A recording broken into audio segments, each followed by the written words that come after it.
உங்கள் அன்பான தேவஜனமே, உங்கள் அனைவருக்கும் ஆண்டவராகிய இயேசு கிறிஸ்துவின் நாமத்தினாலே வாழ்த்துக்கள். இன்று நாம் யாக்கோபு 1 அதிகாரம் 12 வசனத்திலிருந்து தியானிப்போம். சோதனையை சகிக்கிற மனுஷன் பாக்கியவான், அவன் உத்தமன் என்று விளங்கின பின்பு கர்த்தர் தம்மிடத்தில் அன்பு கூறுவர்களுக்கு வாக்குத்தத்தம் பண்ணின ஜீவ கிரீடத்தை பெறுவான். இப்போ சோதனை சகிக்கிற மனுஷன் பாக்கியவான். சோதனையை நாம் சகிக்கணும். ஆண்டவர் இந்த உலகத்தில் நமக்கு சோதனைகள் இருக்குது, இல்லைன்னு சொல்ல. ஆண்டவர் சோதனைகளை சகிக்கணும். சோதனையை சகிக்காமல் ஆண்டவர் என்ன நம்மளை இப்படி சோதிச்சிட்டாரு, என்ன இவ்வளோ கஷ்டத்தை கொடுத்துட்டாரு அப்படின்னு விரக்தி அடையக்கூடாது இல்லையா? அது நீ உத்தமன் என்று விளங்கின பின்பு கர்த்தர் தம்மிடத்தில் அன்பு கூறுகிறவர்களுக்கு வாக்குதத்தம் பண்ணின ஜீவ கிரீடத்தை பெறுவான். இப்போது நாம் ஆண்டவரிடத்தில் அன்பு கூறும்போது இத்தனையெல்லாம் சோதனையெல்லாம் சகிச்சுமானா ஜீவ கிரீடம், நித்திய ஜீவன் இருக்கு இல்லையா? பரலோக ராஜ்யத்தில் நித்தம் வாழ்றது. இது அற்ப வாழ்க்கை. இந்த மனுஷ வாழ்க்கை, மனிதனுடைய ஆயுசு நாட்கள் 70, பலத்தினால் 80. அதற்கும் மேல் இருந்தால் சஞ்சலமும் துக்கமும் வருத்தமும் அதிகமாக இருக்குன்னு ஆண்டவர் சொல்கிறார் இல்லையா? இந்த ஆண்டுகள் முடிஞ்சு நாம் மறிச்சோம்னா ஜீவ கிரீடம் எங்கே கிடைக்குன்னா நமக்கு பரலோக ராஜ்யத்தில் கிடைக்கும். இப்போது அந்த நித்திய ஜீவனுக்கு நாம் போனோம்னா நாம் இந்த சோதனைகளை இந்த பூமியில் வாழும்போது ஆண்டவர் குறித்து அநேக வார்த்தைகள் நம்ம பேசுகிறோம், செய்கிறோம். நிறைய இடத்துல கிறிஸ்துவ பிரசங்கிமார்கள் துன்பப்படுத்தப்படுகிறார்கள், அடிக்கப்படுகிறார்கள், ஒடுக்கப்படுகிறார்கள், நாம் பார்க்குறோம் இல்லையா? இந்த சோதனை இல்லாமல் நம்மளுடைய குடும்பத்திலேயும் சோதனைகள் வரும், கஷ்டங்கள் வரும். இது எல்லாம் சகிச்சு ஆண்டவருக்காக நாம் ஆண்டவரிடத்தில் அன்பு கூறுமானா நித்திய ஜீவனில் நமக்கு ஜீவ கிரீடம் கிடைக்கின்றார் ஆண்டவர் இல்லையா? சோதிக்கப்படுகிற எவனும் நான் தேவனால் சோதிக்கப்படுகிறேன் என்று சொல்லாதிருப்பானாக. அதுதான் சொல்றோம். தேவன் பொல்லாங்கினால் சோதிக்கப்படுகிறவர் அல்ல, ஒருவனையும் அவர் சோதிக்கிறவரும் அல்ல. இப்போ நமக்கு நடக்கிற சோதனை எல்லாம் தேவனால் உண்டானதல்லன்றார் ஆண்டவர். நமக்கு நடக்கிற சோதனைகள் எல்லாம் தேவனால் உண்டானதல்ல.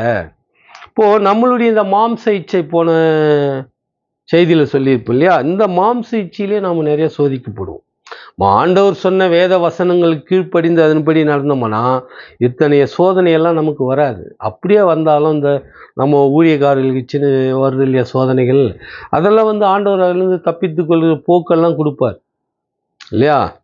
அதுபோல் நாம் உலக இச்சையில் ஈர்க்கப்பட்டு சாத்தான், இந்த உலகத்தில் உள்ள இச்சை அத்தனையும், மாம்ச இச்சை அத்தனையும் சாத்தானால் ஏற்படக்கூடியது. அதில் ஈர்க்கப்பட்டோம்னா உண்மையிலே நம்ம சோதிக்கத்தான் போடுவோம், கஷ்டப்படுவோம் இல்லையா? இப்போது ஆண்டவர் பொல்லாங்கினால் சோதிக்கப்பட மாட்டார். நமக்கு பாதிப்பு, பொல்லாங்கன்றது பொல்லாத உயிர் சேதம், உடல் பாதிப்பு ஏற்படுறதில்லை, சின்ன சின்ன சோதனைகள். ஏன்னா நாம் உத்தமன் என்று விளங்கணும் இல்லையா? அந்த சோதனை கொடுப்பார். இத்தகைய சோதனை சோதிக்கிறவரும் அல்ல அப்படின்னு வேதவசனம் யாக்கோபு 1 சொல்றார். அவனவன் தன் தன் சுய இச்சினாலே ஈர்க்கப்பட்டு சிக்குண்டு சோதிக்கப்படுகிறான். இதை சொல்லிட்டார் பாருங்க. அவன் தன் தன் சுய இச்சையினால் ஈர்க்கப்பட்டு சோதிக்கப்படுகிறான். நம்ம சுயநலம் இருக்கு இல்லையா? நம்ம சுயநலம் இந்த ஏமாத்துறது, பொய் சொல்றது, மற்றவங்களை வஞ்சிக்கிறது, கொள்ளை அடிச்சுட்டு வர்றது. பொய் சொன்னால் கூட நமக்கு பெரிய சோதனைகள் வரும் இல்லையா? அத்தகைய இதில் ஒரு பொய்க்கு இன்னொரு பொய், இன்னொரு பொய்க்கு இன்னொரு பொய், இப்படி தொடர்ச்சியாக பொய் சொல்லேருந்து கடைசியில் மாட்டிக்குவோம். அப்போது கஷ்டங்கள் வரும் இல்லையா? அதனால பொய் சொல்லாதிருப்பாயனெல்லாம் கட்டளையில் இருக்குது. அதுபோல் அவனவன் தன் சுய இச்சையினால் இழுக்கப்பட்டு சிக்குண்டு சோதிக்கப்படுகிறான். நம்ம சுய இச்சை, பெருமை, இத்தகைய செயல்நாள் செய்கிறதுனால தான் நாம் மிகப்பெரிய கஷ்டத்துக்குள்ளே ஆளாகிறோம். இப்போ சில பேர் பார்த்தீங்கன்னா கடன் வாங்கி கார் வாங்குவோம். கடன்னா அரசு ரீதியாக, சட்ட ரீதியாக லோன் போட்டு வாங்குறது அது வேற. அந்த கடனை நான் கடனாக சொல்லவில்லை, அது கடனாக இருந்தாலும் அது வேற. இருந்தாலும் அதுவும் தவறுன்னா தவறு தான். சில பேர் வட்டிக்கு வாங்குவான், வட்டிக்கு வாங்கி கார் வாங்கிடுவான். 10 லட்ச ரூபா 5 லட்ச ரூபா கொடுத்து கார் வாங்கிடுவான். ஆனால் அதுக்கு அவனுக்கு தேவையா? அந்த மனிதருக்கு அந்த காரு 10 லட்சம் 5 லட்சத்தில் கார் தேவையான தேவை இருக்காது. அது பெருமைக்காக சுய இச்சையினால் வாங்கிறது. சொந்தக்கார் வாங்கிட்டாரு, ஃப்ரெண்டு வாங்கிட்டாரு, என் கூட வேலை செய்கிறவர் வாங்கிட்டாரு. அதுதான் தன் தன் சுய இச்சையினால் ஈர்க்கப்பட்டு சிக்குண்டு சோதிக்கப்படுகிறார். அப்போது அவர் வாங்குகிற வருமானம், வர்ற வருமானத்தில் வட்டி கட்டணும், அசல் கட்டணும், வீட்டு சூழ்நிலைகளை பார்க்கணும், பிள்ளைகள் படிப்பு, இத்தனை இருக்கும். ஆனால் அவருக்கு தேவையற்றது அது. அந்த அளவுக்கு வருமானமும் இருக்காது. தேவையே இருந்தாலும் வருமானத்தை பொறுத்து தான் வந்து நீ செலவு செய்யணும் இல்லையா? இப்போ உன் சுய இச்சையினால செய்கிற இந்த செலவுனால சிக்குண்டு தான் இழுக்கப்பட்டு பாதிப்படைவர், சோதிக்கப்படுவர் அப்படின்னு ஆண்டவர் சொல்றார். பின்பு இச்சையானது கர்ப்பம் தரித்து பாவத்தை பிறப்பிக்கும், பாவம் பூரணமாகும் போது மரணத்தை பிறப்பிக்கும். இதுதான் இப்போ நான் கடன் சொன்னேனே அந்த பிரச்சனை தான் இது. கடன் சொன்ன பிரச்சனை தான் இது. என்ன சொல்றாருன்னா, ஆண்டவர் பின்பு இச்சையானது கர்ப்பம் தரித்து பாவத்தை பிறப்பிக்கும். இப்போ இந்த வட்டிக்கு வாங்குறாங்க பாரு, வட்டி, இந்த மீட்ரு வட்டி, ஸ்பீடு வட்டி, இப்படியெல்லாம் வந்து நிறைய பேர் வாங்கி ஆடம்பர செலவுகளும் சுய இச்சையினால நிறைய செஞ்சிருவாங்க.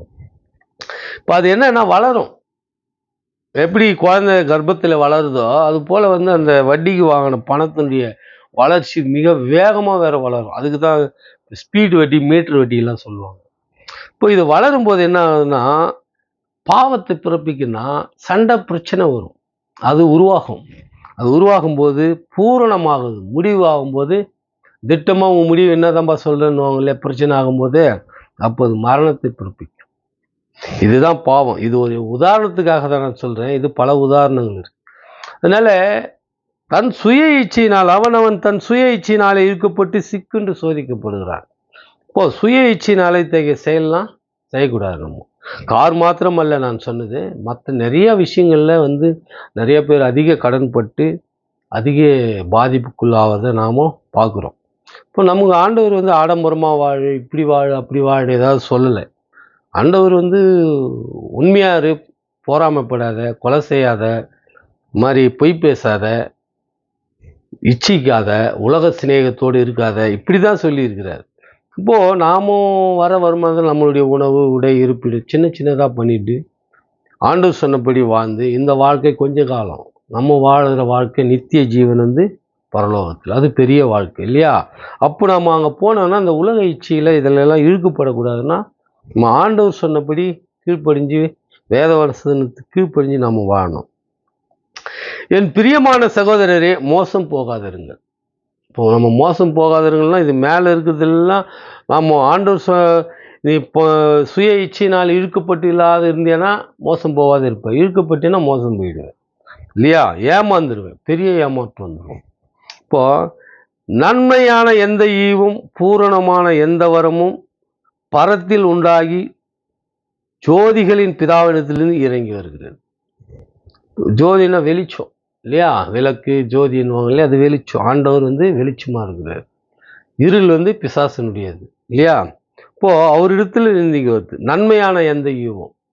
இப்போ கர்ப்பத்தின் கவு கர்த்தரால் ஒரு ஈவு, அது நன்மை தானே. ஒரு குழந்தை பிறகுது எவ்வளோ பெரிய நன்மை. அது எங்கேருந்து வருதுன்னா ஆண்டவரிடத்திலிருந்து ஈவாக வருது. அவரிடத்தில் யாதொரு மாறுதலும் யாதொரு வேற்றுமையும் நிழலும் இல்லை. இப்போ அவர்கிட்ட எந்த மாற்றமும் இல்லை. வேதவசனத்தில் அவர் சொன்னது எதையும் மாற்றிக்க மாட்டார். வாக்கு மாறாத தேவன் நம்ம ஆண்டவராக இயேசு கிறிஸ்து, வாக்கு மாறாத தேவன். அதனால நம்ம வந்து அவருடைய அவனவன் தன் தன் சுய இச்சினால் இழுக்கப்பட்டு சிக்குண்டு சோதிக்கப்படுகிறான். இப்போ ஆண்டவரால் ஏற்படுறதில்லை. நன்மையான எந்த ஈவும் தான் ஜோதியின் பிதாவினத்திலிருந்து வருது. அப்போது நம்ம சோதிக்கப்படுறோம்னா நம்மளுடைய சுய இச்சைனால் வந்து நமக்கு வீடுக்கு ஒரு சின்ன இடம் இவ்வளோ இருந்தால் போதும், ஆனால் பெரிய இடம் வாங்குறது, அதனால் பெரிய கஷ்டங்கள், கடன் வாங்கி செய்கிறது, அதெல்லாம் செய்யக்கூடாது அப்படின்னு ஆண்டவர் சொல்கிறார் இல்லையா? நீ உண்மையாக ஆண்டவருடைய பிள்ளையாக இருந்தால் என்ன சொல்கிறாரு? கடன் வாங்காத இருப்பாய், நீயும் மற்றவங்க கடன் கொடுப்பாய்ன்ற இல்லையா? அதனால் வந்து அது மாதிரி செயலெல்லாம் செய்யணும்.